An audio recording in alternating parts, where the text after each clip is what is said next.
Agora eu vou deixar vocês, então, com a Priscila. Deixa eu fazer uma introdução aqui sobre a Priscila. A Priscila é engenheira química formada pela UERJ, com pós-graduação em gestão ambiental e MBA executivo e mestrado em ciências pela COP UFRJ.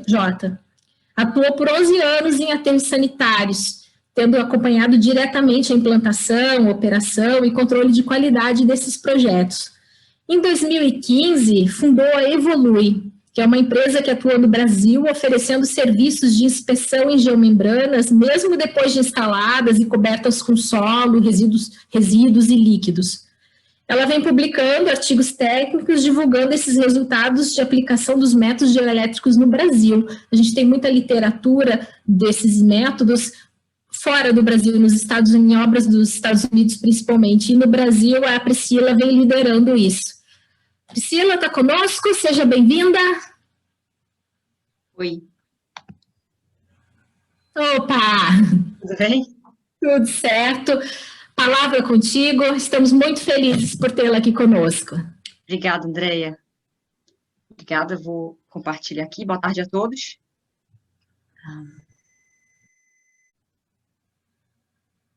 Pronto. Perfeito. Bom, boa tarde a todos. Queria parabenizar inicialmente a Nofene pela iniciativa desse workshop para áreas tão relevantes para a questão de proteção ambiental e agradecer por incluir esse tema dos métodos geoelétricos na programação, porque é um tema muito pouco falado no Brasil. Como a Andréia comentou, existem muito poucas publicações atualizadas, inclusive até nos Estados Unidos, com dados concretos de resultados da aplicação desses métodos, e então é uma oportunidade muito interessante de ter isso dentro de uma programação de aterros e de mineração. Os métodos geoelétricos, eles surgiram nos Estados Unidos e na Europa num tempo parecido, e começaram a ser adotados comercialmente nos Estados Unidos em 1985. A área de mineração começou a adotar esses métodos nos Estados Unidos em torno de 1995, 10 anos depois, e o estado de Nevada foi um precursor nesse uso.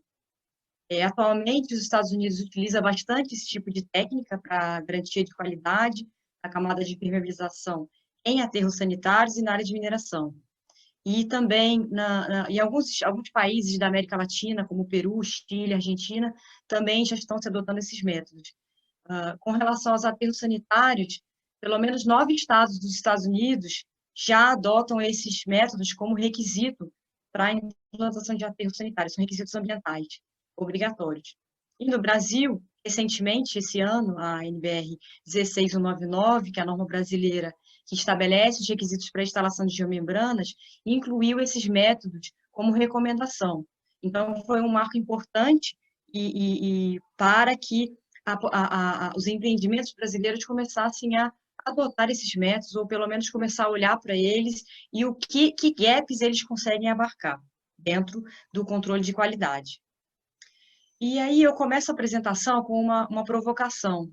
É uma frase que eu identifiquei em um artigo publicado em 2019, num congresso de mineração. Ela fala, liners do leak, os liners vazam. Isso é uma afirmativa muito pouco divulgada e discutida no meio brasileiro. Nos Estados Unidos isso já é bastante discutido. E por que os liners vazam? As geomembranas, elas são um produto que é fabricado conforme requisitos estabelecidos, padronizados, com métodos de controle de qualidade e verificação da qualidade muito consolidados no Brasil, e é um material que tem uma permeabilidade baixíssima, pode-se dizer que ele é impermeável. Mas o liner é um produto da aplicação da geomembrana num solo de acordo com o projeto. E dentro desse processo de transformação, a gente tem o transporte, tem o armazenamento, tem a instalação, muitas vezes a aplicação do solo de cobertura, e todos esses processos são potenciais riscos de furos na geomembrana. Então, é importante que se pense nisso, que os órgãos ambientais, que os empreendedores, que os projetistas tenham isso em mente, para que alguns vazamentos passivos que vão acontecer mais para frente sejam avaliados e que se possa mitigar isso no presente. Então, falando aí, basicamente, da adoção da geomembrana nas áreas de aterro e mineração, a gente tem um uso principal nos dois tipos de negócio, que é a minimização da contaminação do solo e do lençol freático, no caso da geomembrana, que tem um apelo ambiental muito forte, mas na área de mineração existe ainda a possibilidade de minimizar perdas com material com alto valor agregado. E isso é uma outra possibilidade dar uma outra ideia de importância também de ter a certeza ou a garantia de minimizar, fazer todo o possível para minimizar os vazamentos pela geomembrana ou pelo liner, na verdade, decorrente da instalação. E aí, começando a falar aqui sobre o que já tem estabelecido no Brasil, não são todos os empreendimentos, principalmente no aspecto de disposição final de resíduos, a gente tem os lixões ainda, né? Mas aterros sanitários que já estão adotando esses métodos de controle de qualidade, garantia da qualidade, já se tem bastante disseminação no que se refere ao controle dos materiais. E aí eu coloquei aqui os critérios de aceitação de materiais que são definidos pelos projetistas, como referência a normas como a GM13, que estabelece o que deve ser testado e com que frequência. Também, na fabricação dos materiais, existem recomendações já sobre como deve ser feito o controle de qualidade, a fabricação, recomendações do GS Brasil, e a verificação da conformidade do material já no site do cliente também é praticado, conforme algumas recomendações existentes. Isso já é feito, então o controle de qualidade do material de geomembrana já se tem adotado. Com relação ao controle de qualidade da instalação, a norma brasileira NBR 1699, essa que eu citei, que foi revisada esse ano, ela já estabelece critérios para a estocagem do material, para a instalação e para o controle de qualidade, com foco nos ensaios destrutivos e não destrutivos da solda, que é já o que já está disseminado em todos os projetos das empresas instaladoras. Só que isso não é o suficiente. Existem projetos e situações em que só esse controle não basta, porque tem outras situações de risco que podem acontecer. Como é o caso dessa foto, que essa foto ilustra, que é o caso de obras em que há cobertura da geomembrana com solo. Tem que existir um controle de qualidade, porque esse material aplicado, ele pode ter material rochoso, pedras, pode acontecer de máquinas operando por cima causarem furos. E um outro aspecto é o fato de os testes atuais, né, os testes que são adotados atualmente, não abrangerem a totalidade da área. Os métodos de avaliação de solda, eles pegam um percentual muito pequeno da área. Ele avalia aquele local, mas ele não avalia a totalidade da geomembrana. E isso representa uma falha no sentido de um potencial de risco de furo, né? Porque nos locais onde não é feita a inspeção, não se identifica o furo. Mesmo quando se adota a inspeção visual, muitas vezes furos muito pequenos não podem ser identificados. Então, aqui, os métodos geoelétricos, aqui, como a gente vai falar mais para frente, eles podem avaliar a totalidade da área da geomembrana. E uma outra situação, então, aqui a gente já tem o caso de geomembrana coberta com solo, essa foto ilustra bem uma situação de, olha o tamanho do rasgo que aconteceu, foi identificado a partir de uma inspeção feita em cima de 60 centímetros de solo compactado. Identificou-se isso aqui. Se não tivesse sido feito esse teste, todo esse local, esse rasgo seria um potencial de vazamento de efluentes, no caso chorume, no caso de aterro. Aqui embaixo, essa situação da abrangência da avaliação dos métodos existentes hoje, e tem mais a situação dos reservatórios de líquidos, onde são instalados equipamentos dentro dos reservatórios que podem, durante a instalação, terem falhas. É muito difícil conseguir testar todas essas interferências. E, além disso, durante a operação desse tipo de reservatório, quando também é possível aplicar o método geoelétrico, pode-se verificar se a integridade da geomembrana está mantida, mesmo com a trepidação de equipamentos, mesmo com, às vezes, procedimentos inadequados, de colocação de bomba, retirada de bomba, enfim. Então, os métodos geoelétricos vêm para poder entrar num gap que nós hoje não adotamos de garantia da qualidade. Então, a gente tem, recapitulando, as situações de geomembrana coberta com solo, a possibilidade de avaliar a geomembrana após a colocação do solo, e aí corrigir o problema antes do início do uso da geomembrana, as situações de geomembrana coberta com líquido, onde se consegue identificar os furos causados por algum objeto, ou mesmo pela carga hidráulica. Por exemplo, quando não se tem um controle muito rigoroso do material de base da geomembrana, podem haver pequenas pedras, material que haja pontiagudo embaixo da geomembrana, se não houve um controle muito rigoroso, ou uma pedra ou outra pode acontecer, e aí a carga hidrostática do líquido em cima pode provocar a perfuração. E aí não se consegue avaliar isso com a geomembrana exposta ou nos métodos atualmente existentes. E a questão da geomembrana exposta é a avaliação da área como um todo, né, que é possível se avaliar. E aí agora eu vou trazer alguns dados de referência bibliográfica que corroboram com isso que eu comentei. O primeiro estudo, ele é um estudo de 2005, ele é um pouco antigo, porém, ele é um dos estudos bem completos e que ainda é citado em artigos recentes da área de geossintéticos, de controle de qualidade e de garantia da qualidade de geomembranas. Esse estudo foi desenvolvido ao longo de 10 anos, avaliando uma totalidade de 2.600 mil metros quadrados de geomembrana coberta com solo, situações típicas de aterros sanitários.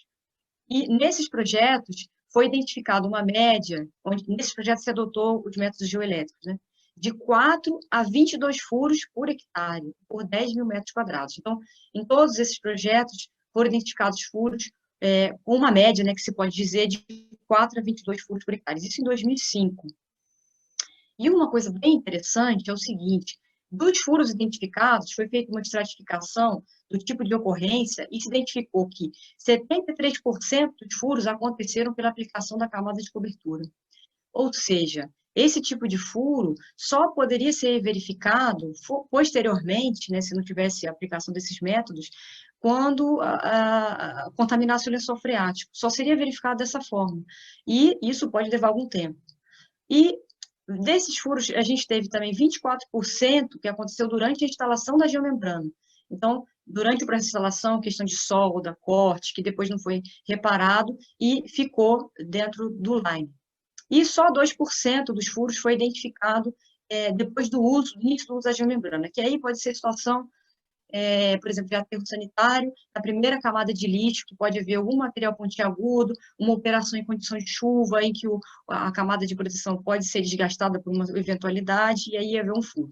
Mas veja que o percentual é muito pequeno, e o maior problema acontece na camada de cobertura, que hoje não é avaliado. E aí, uma outra conclusão que o estudo chegou é que a quantidade de furos depende do nível de controle de qualidade da instalação da geomembrana. Então, se vai ter 4 ou 22, vai depender do controle de qualidade. E aí, outros estudos que também foram apresentados, a gente vai falar aqui também. Um segundo estudo é o estudo do Giraud, de 2016, uma publicação feita na revista Solo e Rocha, que aí estudou a geomembrana exposta, não o caso de geomembrana coberta como o anterior. Foram avaliados 2 milhões e meio de metros quadrados de área de geomembrana exposta, ou seja, aquelas que já são avaliadas pelos métodos convencionais. Esses projetos já tinham um processo de garantia da qualidade implementado, e mesmo nesses projetos foram identificados de 5 a 6 furos por 10 mil metros quadrados. Ou seja, mesmo adotando a garantia da qualidade, em geomembrana exposta, onde não houve a cobertura, ainda assim foram identificados furos. E esse estudo sugere que quando não há adoção dessa garantia da qualidade, pode acontecer de ter mais de 25 furos por 10 mil metros quadrados de área. Então, isso já é até um assunto nos Estados Unidos, existem alguns requisitos para avaliação de quanto vaza pelo line, calcular quanto vaza e que critérios são aceitáveis para a liberação da licença ambiental. Isso é uma coisa que no Brasil ainda está um pouco distante. Mas é importante se conhecer dessa possibilidade. Bom, e aí um outro estudo, de 2000, também é um estudo de um dos precursores desse método, aí no caso na Europa, mas esse estudo foi citado recentemente numa publicação do GSI sobre métodos geoelétricos, estudo de 2016, ele fala, é o estudo do Nótico, ele avaliou também geomembranas cobertas com solo. E aí, estudou uma área maior, até 3.250.000 metros quadrados, e ele concluiu que a maior parte dos furos acontece na área plana. Uma das principais causas são as rochas, os furos por rochas, punções, e o trânsito de máquinas, exatamente porque isso acontece na camada de baixo, onde sofre a maior pressão. Então, isso contribui para o entendimento de que é importante se ter esse tipo de controle dessa camada de cobertura. E aí, uma conclusão que esses estudos e alguns outros citam é que McDaniel esse estudo de 2019, foi o que eu citei no início da apresentação, dos liners Blason, ele recomenda que, além dos métodos de controle de qualidade, haja a adoção de uma terceira parte responsável pela garantia da qualidade do processo como um todo, né, que vai avaliar materiais, vai avaliar a instalação e vai avaliar a garantia no final, os métodos geoelétricos e os métodos geoelétricos como complemento, e como forma de minimizar os furos nas geomembranas instaladas. Esse artigo foi publicado, foi com dados da área de mineração.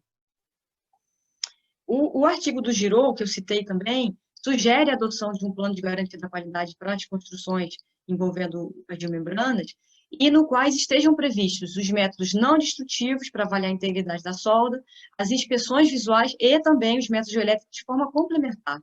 Veja, é importante isso. Os métodos geoelétricos, eles não substituem os anteriores, eles são complementares e conseguem avaliar situações que os anteriores ainda não avaliaram. Também uma outra publicação de 2003, do TCHEL, que também sugere um método geoelétrico para a garantia da qualidade.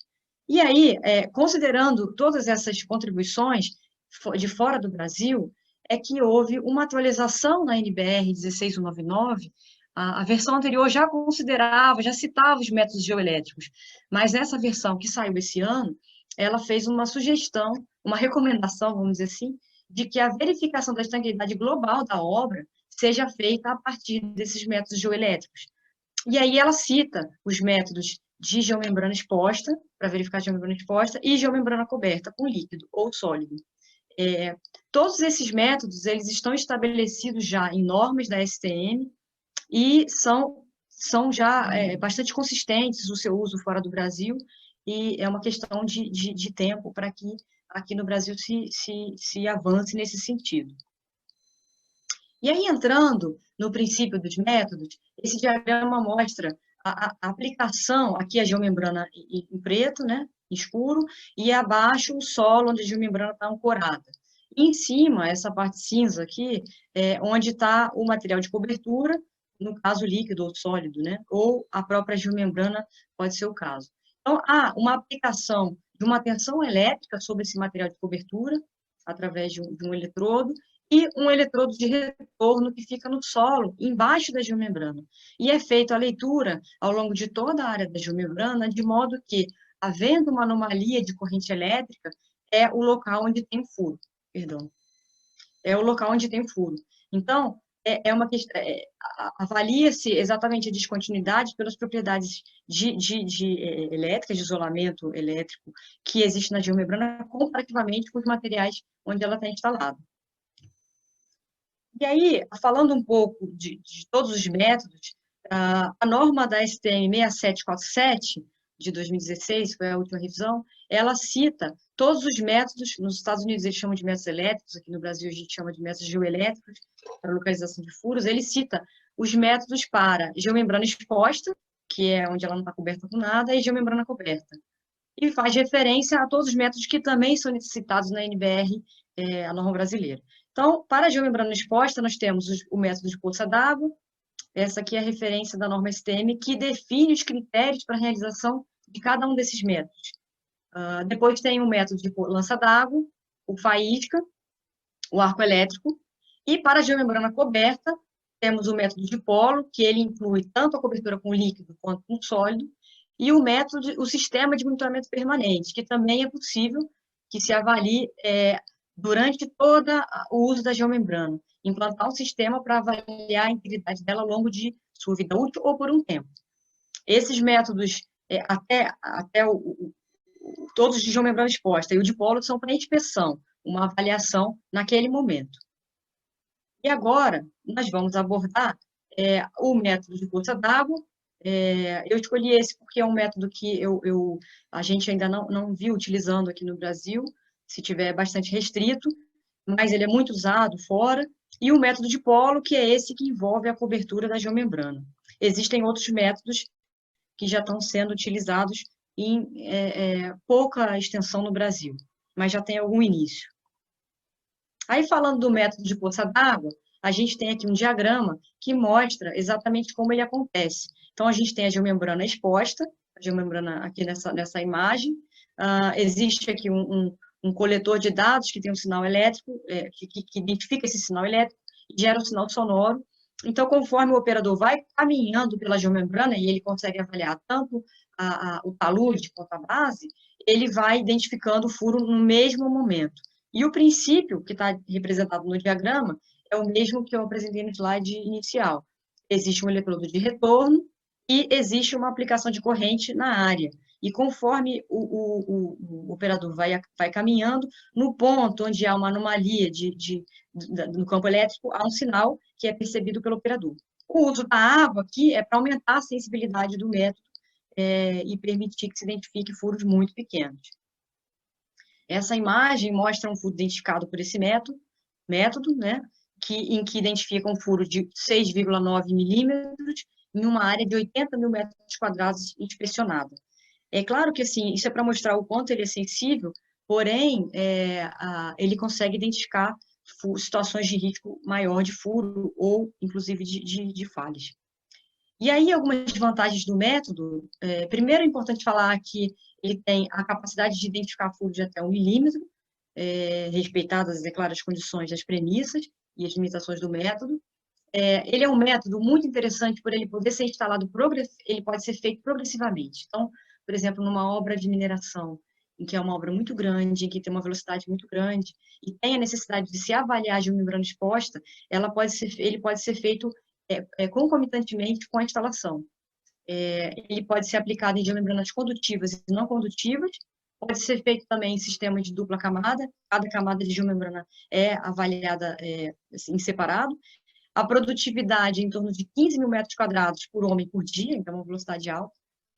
E os problemas, as limitações dela é não poder, no caso de um reservatório de líquido, avaliar o impacto do líquido sobre a geomembrana, aquele risco que eu comentei, da pressão da geomembrana haver algum furo. E no caso de rugas na geomembrana, aquele local da ruga, os furos ali, eles não são detectados. E aí, mais uma vez, a importância de se ter feito um método de controle de qualidade da instalação, evitando esse tipo de problema, de limitação no método. E aí, avançando para o método de polo, a gente vai começar falando da sensibilidade. O método de polo, para líquido, ele tem uma sensibilidade de até 1,5 milímetros, furos de até 1,5 milímetros, e para solo, até 6,4 milímetros, considerando uma cobertura de líquido de solo de 60 centímetros, e aí pode ser solo, areia, material granular, e para líquidos, até para lagoas cobertas cheias de líquidos, essa é a sensibilidade. E existem algumas condições para que a gente possa fazer o teste com a geomembrana coberta. A principal delas, a mais importante, é o isolamento da geomembrana. Como a gente aplica uma tensão elétrica na área da cobertura da geomembrana e avalia a conexão a passagem de corrente para o solo debaixo da geomembrana, é importante que tenha um isolamento, uma separação entre o solo que está dentro e o solo que está fora, para que não haja passagem de corrente por esse ponto em detrimento do furo. Porque, havendo essa passagem, a sensibilidade do método diminui sensivelmente.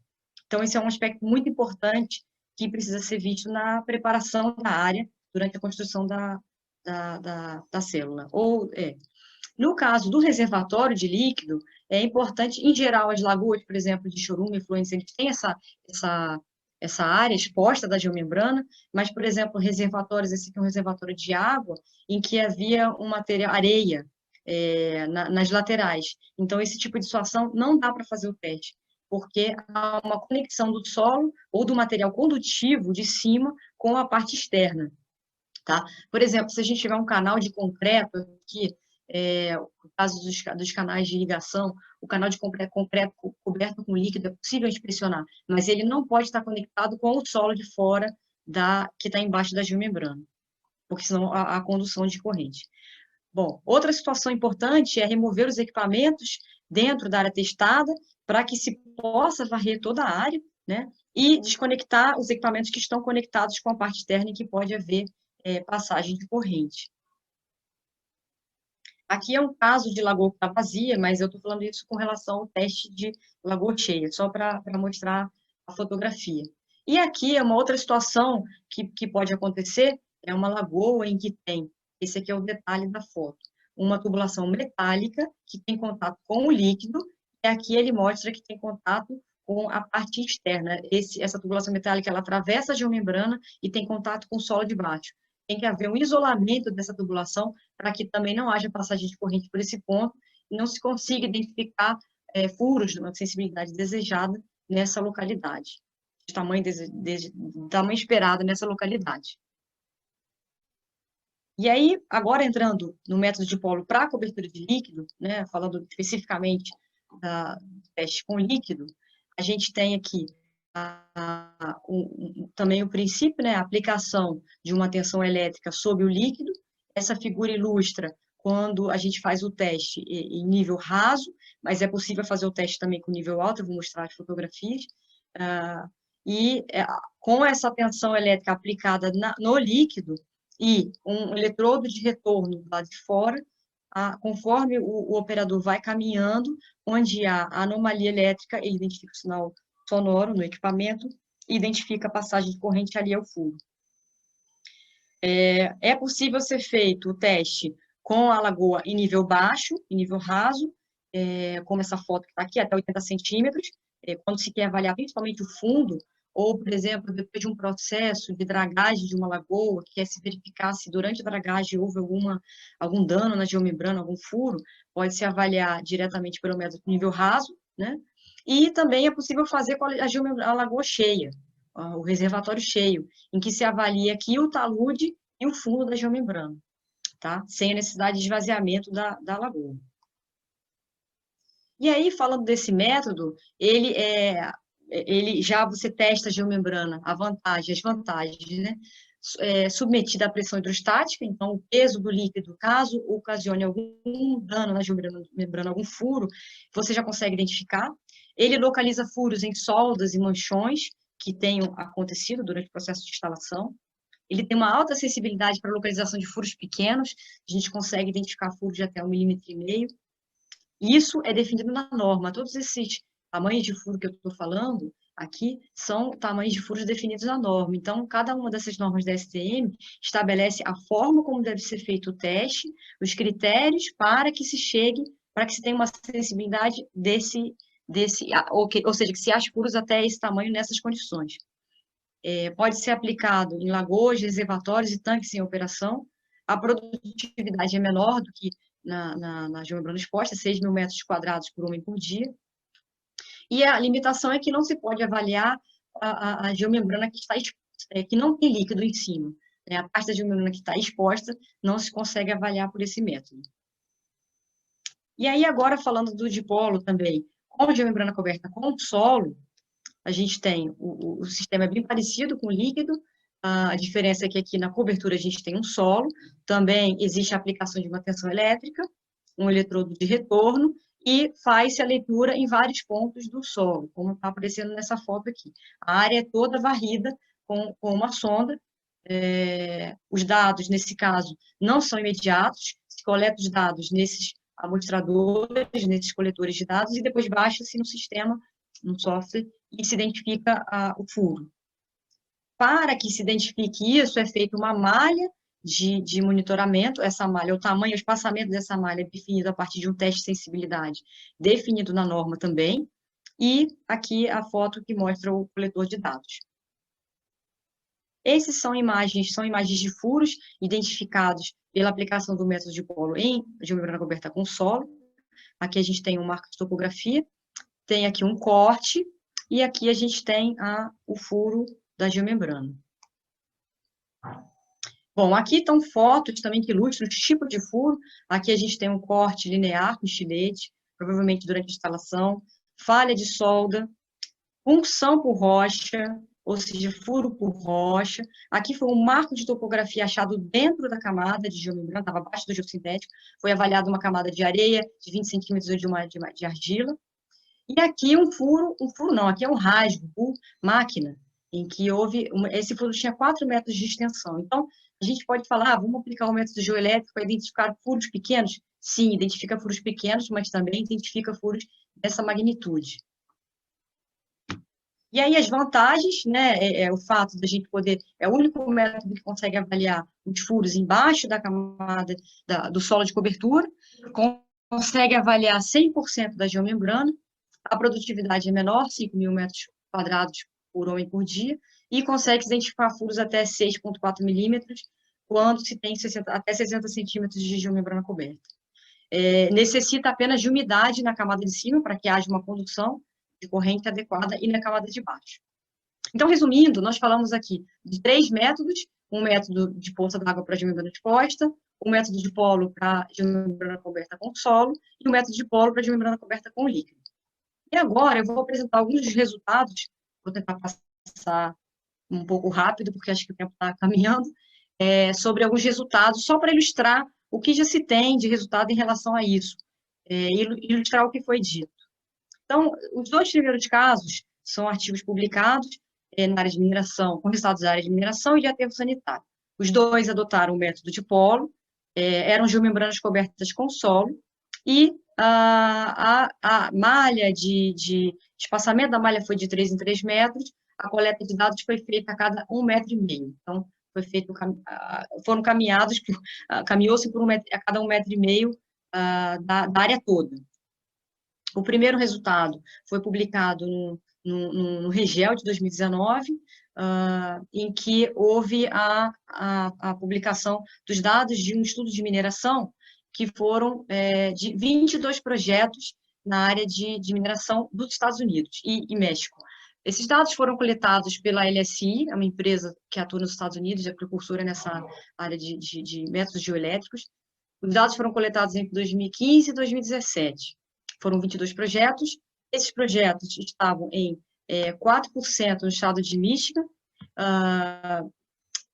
64% em Nevada e 32% eram dados do México, aí é país do México. 82% dos projetos possuíam dupla camada de geomembrana, 1,5 milímetro ou 2. A seção típica era solo, geotexto, geomembrana, geotexto, drenante, geomembrana e solo de cobertura. Então, o dipolo era o mais adequado, e pesquisou-se 300 mil metros quadrados de área de geomembrana. E aí, os resultados desse estudo, é uma síntese aqui, foi que 45% dos projetos apresentou de 0 a 3 furos por 10 mil metros quadrados. 32% dos projetos apresentou de 4 a 22 furos por metro quadrado. E aí, essa faixa aqui é a faixa citada por aquele artigo de 2005, que eu relatei lá na frente, no início, em que a variação média de densidade de furos era de 4 a 22 furos por metro quadrado, 10 mil metros quadrados. E 23% dos projetos apresentou uma quantidade de furos, uma densidade superior a 23 furos por 10 mil metros quadrados. Então, a gente percebe aqui que 32% desses projetos da área de mineração apresentaram, entre 2015 e 2017, 32% dessa faixa sugerida pela literatura de 2005. E a maior parte dos projetos estudados ficou numa faixa menor de densidade. Isso pode ser, possivelmente, pelo avanço dos métodos, pelo uso dos métodos, e isso é um aspecto positivo nesses resultados. Em 2016, a gente publicou um artigo, que eu vou citar à frente, em que 50% dos furos, aí era um caso de aterro sanitário, 50% dos furos identificados estava na faixa de 0,5 a 8 furos por 10 mil metros quadrados. Seria uma faixa aqui intermediária, 50% dos dados. Isso está um pouco próximo desse resultado aqui da área de mineração, que também não é brasileiro. O dado que a gente apresentou, vou falar agora, é brasileiro.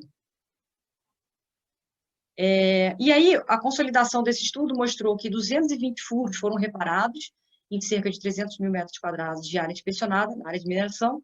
A maior parte dos furos foi de punção por rocha, teve um projeto que teve bastante furo por rocha, um desses todos avaliados, E isso é uma possibilidade, pelo fato de poder reparar antes do início do uso da geomembrana, tem uma grande vantagem aí para a proteção ambiental. O segundo estudo é um estudo de um aterro sanitário, um aterro que os resultados foram publicados no Cobranseg, em 2018, que adota o método de polo, que está chamado de Soil Survey, na garantia da qualidade da instalação da geomembrana. Então, aqui a gente tem o caso do aterro CTR Rio, operado pela Ciclos, no Rio de Janeiro. É um aterro que recebe 9.000 toneladas por dia de resíduos, vindos principalmente da cidade do Rio de Janeiro. Foi inaugurado em 2011 e ele adota esse método de controle desde o começo da operação. Então, esse estudo vai apresentar 4 anos de resultados do teste. O perfil de camadas é 50 centímetros de argila compactada, de solo de proteção, uma camada de geomembrana de 2 milímetros, uma areia de camada drenante de areia, uma camada de geomembrana de 1,5 milímetro e o liner de argila com GCL embaixo. Esses resultados são do teste da primeira camada de geomembrana, que fica mais próximo do lixo, de 2 milímetros. Só para reforçar que esse empreendimento, ele adota todos aqueles critérios que eu falei lá na frente. Já desde o início da operação, ele adota critérios de aceitação dos materiais pela aquisição, ensaios para verificação da conformidade do material são feitos quando chega no local, as geomembranas que não atenderem por um acaso não são utilizadas, existem procedimentos de estocagem, de armazenamento, procedimentos de instalação e controle de qualidade e o método de polo, por fim, é utilizado. E mesmo assim, a gente identificou furos. Esse gráfico mostra as áreas pesquisadas, aqui são as células, tá? Célula A, B, C, D, E, F, e aqui é a densidade. A gente percebe que teve uma célula que não teve furo, e a maior parte das células apresentou furos com densidade variando aqui de 1 a 8 e pouco milímetros, danos por hectare, por 10 mil metros quadrados. E algo interessante de ver é esse gráfico da direita que mostra a comparação do tipo de furo. Então, essa barra vermelha mostra os dados de literatura das frequências de tipos de danos. Então, por exemplo, a literatura cita danos de solda em frequência maior do que foi identificado nesse projeto do CTR. Cortes irregulares no CTR teve maior quantidade, cortes lineares também foi maior quantidade, e a punção ficou mais ou menos na média da frequência de literatura.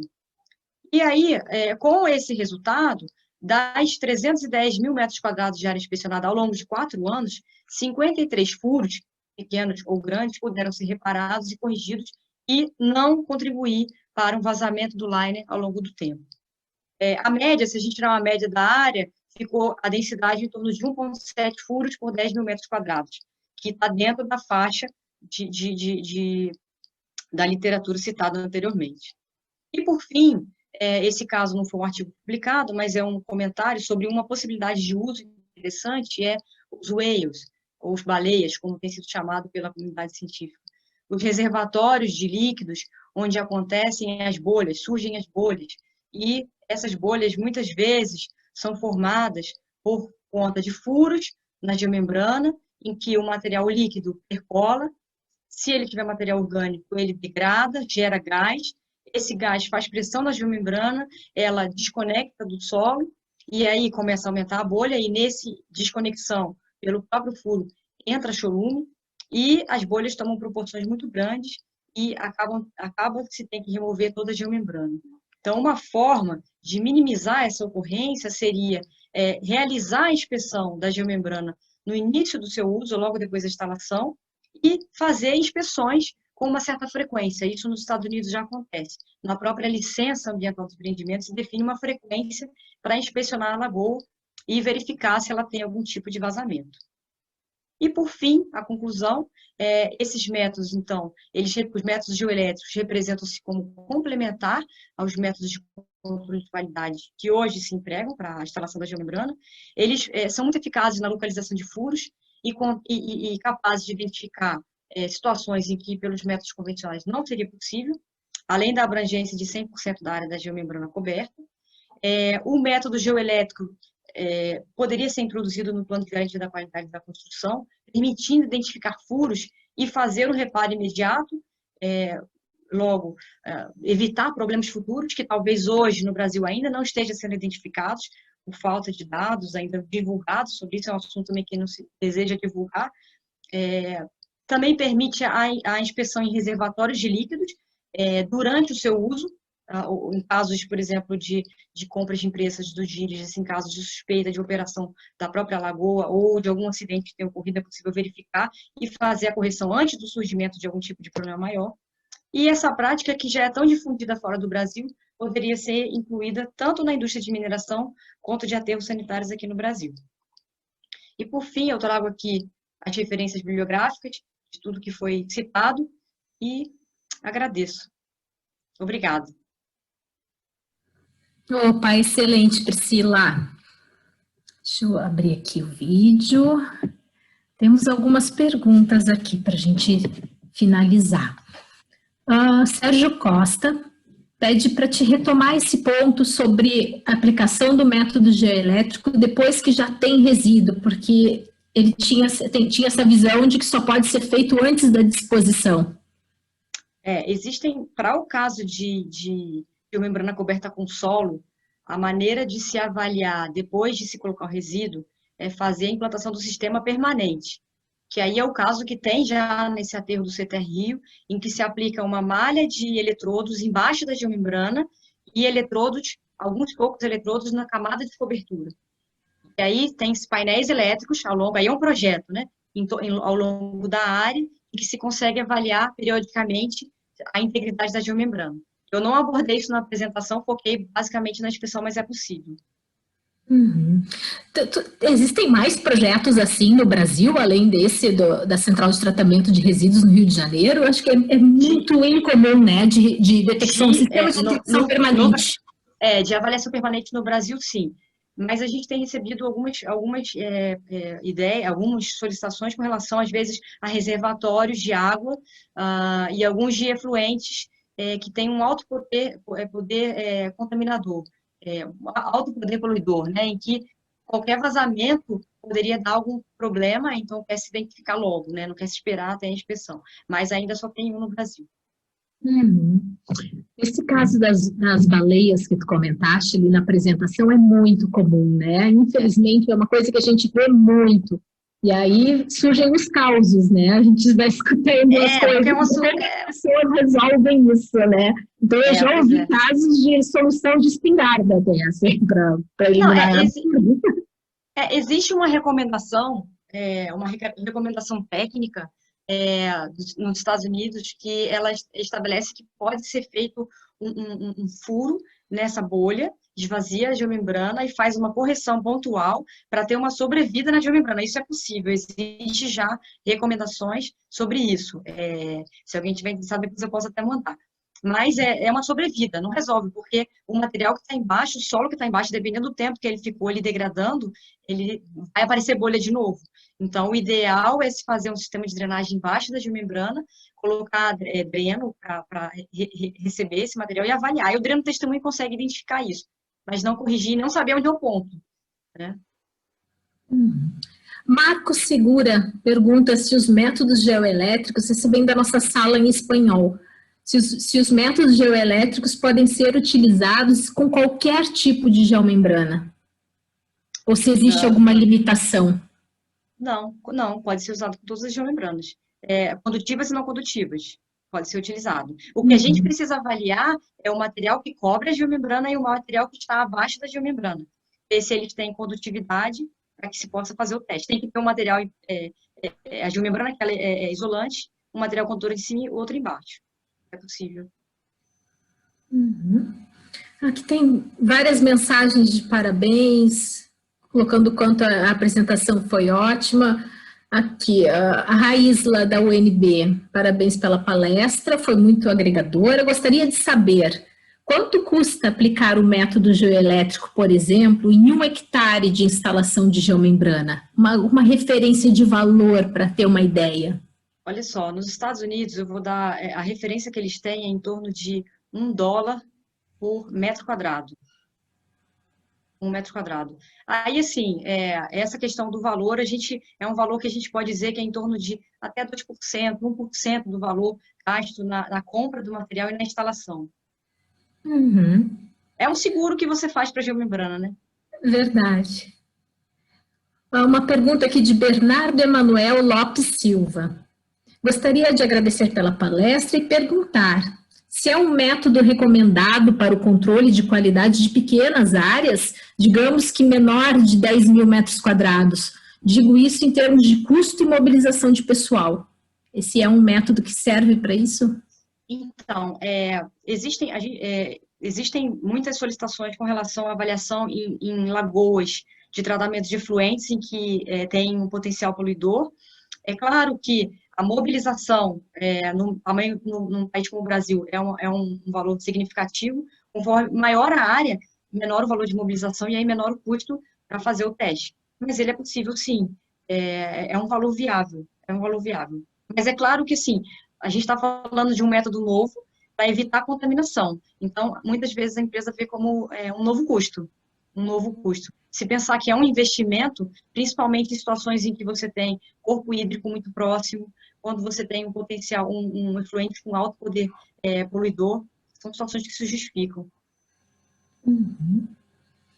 Aí temos algumas mensagens de agradecimento também. Carolina Palomino pergunta: o uso da geomembrana condutiva traz alguma facilidade para a realização dos testes ou é indiferente? Não, tem alguns dos métodos de geomembrana exposta que eles podem ser feitos só com geomembrana condutiva, mas não traz nenhum problema, não.